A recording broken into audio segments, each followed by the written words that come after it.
Hi, everyone. My name is Dr. Lily Brown. I'm the director of the Center for the Treatment and Study of Anxiety. And today I'm going to present to you part 2 of our discussion on sleep tips. Part 1 is already available on Cobalt for download, so do feel free to check that out before listening to this version.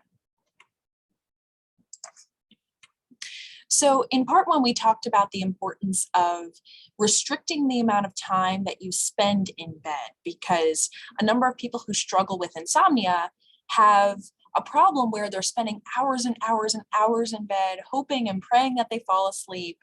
And the more that they lay there, the worse that their sleep gets.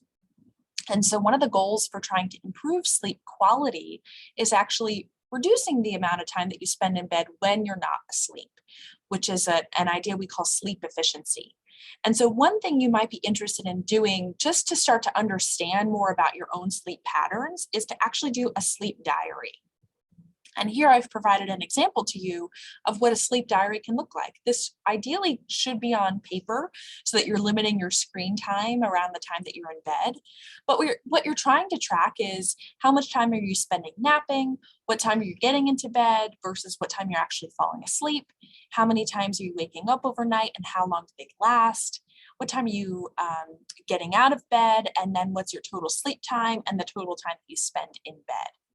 And then to calculate sleep efficiency, it's basically just how much time were you asleep versus the total amount of time that you were in bed. And so there, higher numbers are better. We want there to be less of a difference between the amount of time that you're asleep versus in bed. And so using a sleep diary like this can be a really helpful way just to understand your patterns of sleep and how that's going over time. I often get a lot of questions about what do I do when I'm laying awake at night worrying about all the things that I have going on later that week.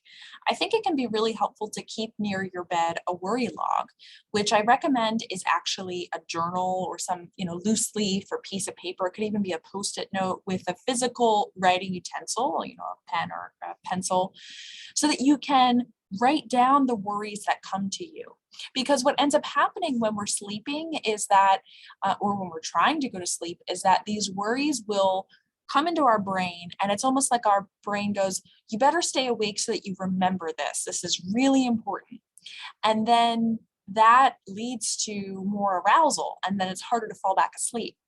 And so the whole idea behind keeping a worry log or a worry journal is the thought comes to your mind, you write it down, and then you can sort of reassure yourself that you're going to remember it because you've already written it down. And so this can be a good strategy to try. Ideally, you don't want to be doing this in a notes app on your phone because ideally you don't want to be using your phone a whole lot in bed. And it's very simple. The whole idea is when a worry comes up, you just write it down. Your strategy in this moment is not to solve the source of the worry, not to fix the problem. It's to delay dealing with it until you're awake so that it's not jostling around in your mind and keeping you awake. The last thing I'm going to mention to you today is this strategy that we call muscle relaxation or progressive muscle relaxation.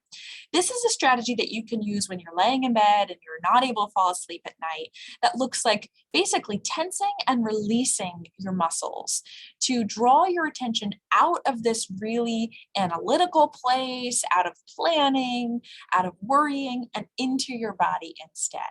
And so you might start down at your feet and tense the muscles in your toes for 10 seconds and then release for 5 seconds. And then you might sort of move up your legs, tense your shins for 10 seconds, release. Tense your thighs for 10 seconds, release. Tense your abdomen for 10 seconds, release. And slowly work your way up your body.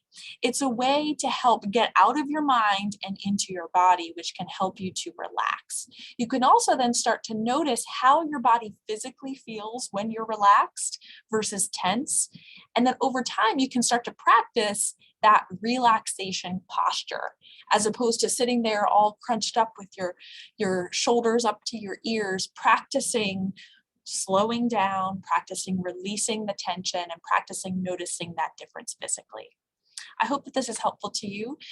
If you would like additional services here at Penn, I've provided to you some links here for clinical services for sleep studies and for research opportunities as well. So do feel free to reach out to those. And also, if you have any questions about sleep resources here at Penn, feel free to shoot me an email.